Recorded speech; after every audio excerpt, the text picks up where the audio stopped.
வணக்கம் மாணவர்களே, இன்னைக்கு நம்ம பார்க்க போறது இன்னொரு மிக முக்கியமான கணக்கு. In 1 second, a particle goes from point A to B, moving in a semicircular radius 1 meter. See in figure. The man put the average velocity கேட்கிறாங்க.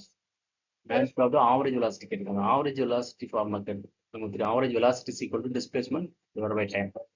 Man put of average velocity is equal to man put of displacement divided by time. சரிங்களா? So டிஸ்பிளேஸ்மெண்ட்னா இந்த diagram எடுத்தீங்கன்னா A to B அவங்க இப்படி போறாங்க. சரிங்களா? Okay, 1 செகண்ட்ல போறாங்க. இதோட ரேடியஸ் வந்து 1 மீட்டர் கொடுத்துருக்காங்க. Displacement is shortest distance. இந்த மாதிரி போகாம ஷார்டஸ்ட் டிஸ்டன்ஸ்னா இதான் உங்களுக்கு ஷார்டஸ்ட் டிஸ்டன்ஸ். ஸோ ரேடியஸ் 1 மீட்டர்னால ஷார்டஸ்ட் டிஸ்டன்ஸ் வந்து 2 மீட்டர். டைம் எவ்வளோ போறாங்க? 1 செகண்ட்ல போறாங்க. ஸோ மேக்னிடியூட் ஆஃப் டிஸ்பிளேஸ்மெண்ட் வந்து மாட் ஆஃப் 2 வரும், டைம் வந்து 1 வரும். So average velocity is equal to 2 metre per second. Okay, இதுதான் ரொம்ப ரொம்ப முக்கியமானது. இதுல